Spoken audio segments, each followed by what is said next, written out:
એક એક પૈસાનો સદુપયોગ થાય, કોઈ જગ્યાએ ખોટું ના થાય, કોઈ જગ્યાએ પક્ષને શરમાવવું ના પડે, એવું તમે બધા કરજો એવી બધાની પાસે અપેક્ષા રાખું છું. સમજી લેજો, એટલે બધા જાગૃત રહેજો, સક્રિય રહેજો અને પક્ષની પ્રતિષ્ઠા વધે, તમારી પ્રતિષ્ઠા વધે એવું કરજો.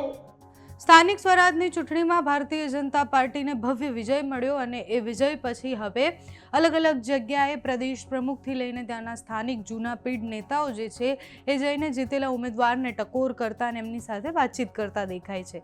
ગઈકાલે મહેસાણામાં કાર્યક્રમ હતો. કાર્યક્રમ દરમિયાન નીતિન પટેલ હાજર હતા અને નીતિન પટેલ જ્યારે ભાષણ આપતા હતા ત્યારે એવું કહી રહ્યા હતા કે આ કોઈ મંદિરની પ્રાણ પ્રતિષ્ઠા નથી કે તમે આવ્યા, કામ પૂરું થયું અને પછી તમે ન દેખાવ. 5 વર્ષ સુધી તમારે દેખાવાનું છે અને ભાજપ અને પ્રધાનમંત્રી નરેન્દ્ર મોદી જે છે એમને શરમમાં ન મૂકતા એમના નામે આપણને મત મળ્યા છે અને એટલે જ પક્ષને શરમમાં મુકાવવું પડે એવું કશું ન કરતા જેટલા પણ કામ છે બધા કામ તમારે સ્થાનિક લોકોના જે પ્રશ્નો છે એ સોલ્વ કરવાના છે. નીતિન પટેલે એવું કહ્યું કે જીત મળી ગઈ છે એનો મતલબ એવું નહીં કે 5 વર્ષ તમે ન દેખાઓ. ઘણી બધી વાર કોર્પોરેશનની ચૂંટણી પછી સૌથી વધારે સ્થાનિકોના પ્રશ્ન એ જ હોય છે કે અહીંયા જીતેલા નેતા ક્યારેય દેખાતા જ નથી.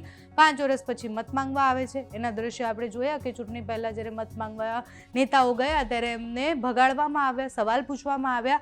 તો નીતિન પટેલે અત્યારે ટર્મ શરૂ થાય એની પહેલાં જ એવું કહી દીધું છે કે એવા કોઈ કામ ન કરતા કે પક્ષને શરમમાં મુકાવવું પડે. કોઈ તમને ચૂંટણીમાં તમે મત માંગવા જાઓ ને ભગાડે એની કરતાં સારું કે તમે લોકોનું સાંભળો અને એમના કામ કરો. તો નીતિન પટેલે ગઈકાલે જે ટકોર કરી છે તે સાંભળીએ. 3 મીટિંગ જાય, 2 મીટિંગ ના જાય, વોર્ડમાં મુલાકાત ના લે, મતદારો ના મળે, આવું ના થાય એ જોવાની તમારી બધાની આજથી શુભ શરૂઆત થઈ છે.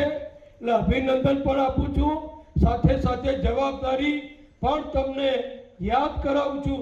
જેમ કંઈક થાય તો બધા ધારાસભ્યોને, સંસદ સભ્યોને યાદ કરે, હવે તમને યાદ કરશે. આપણી ગુજરાતની ભૂપેન્દ્રભાઈની સરકાર, કેન્દ્રની સરકાર કરોડો રૂપિયા આપણને ગ્રાન્ટ આપે છે. એનો સદુપયોગ થાય, એક એક પૈસાનો સદુપયોગ થાય, કોઈ જગ્યાએ ખોટું ના થાય, કોઈ જગ્યાએ પક્ષને શરમાવવું ના પડે એવું તમે બધા કરજો એવી બધાની પાસે અપેક્ષા રાખું છું. આજે અપેક્ષા રાખીએ છીએ પણ અમારી બધાની પક્ષના સંગઠનની બધાની નજર બધા ઉપર રહેવાની છે. સમજી લેજો, એટલે બધા જાગૃત રહેજો, સક્રિય રહેજો અને પક્ષની પ્રતિષ્ઠા વધે, તમારી પ્રતિષ્ઠા વધે એવું કરજો એવી આશા સાથે, એવી વિનંતી સાથે શ્રી જગદીશભાઈએ આજે આપણને મહેસાણા જિલ્લાને આ પહેલા સવારે પાલનપુર ગયા, અત્યારે અહીંયા આવ્યા છે. આપણું મહેસાણાનું ગૌરવ વધાર્યું. મુખ્યમંત્રી શ્રી પણ પહેલી જાહેર સભા લીંચ મુકામે કરી, પછી ધોબીઘાટ મહેસાણામાં કરી. એમણે પણ મહેસાણાથી શરૂઆત કરી હતી. પ્રદેશ અધ્યક્ષશ્રીએ પણ મહેસાણાથી શરૂઆત કરી છે. એટલે એમનો અને સૌનો ખૂબ ખૂબ આભાર. સ્વાભાવિક છે કે પ્રજામાં કાર્યકરોએ પ્રચાર કર્યો, પક્ષે ટિકિટ આપી ઉમેદવાર બનાવ્યા, એટલે પક્ષે એનું કામ પૂર્ણ કર્યું છે.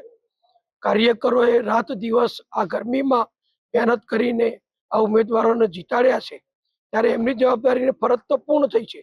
હવે ખરી જવાબદારી આજે વિજેતા બન્યા છે, જુદી જુદી સંસ્થાઓમાં સભ્યો બન્યા છે, એ ભાઈ બહેનો કોર્પોરેટર હોય કે જિલ્લા તાલુકા પંચાયત કે નગરપાલિકાના સભ્ય હોય, એમની જવાબદારી હવેથી ચાલુ થાય છે. અને 5 વર્ષ સુધી પ્રજાલક્ષી, પ્રજાને ગમે એવા કામો કરે, પ્રજાના સુખ દુઃખમાં ભાગીદાર રહે અને જે કરોડો રૂપિયાની વિકાસની કામો માટેની ગ્રાન્ટ ભારત સરકાર અને ગુજરાત સરકાર આપે છે એનો સંપૂર્ણ સદુપયોગ કરે એ માટે મેં બધાને વિનંતી કરી છે.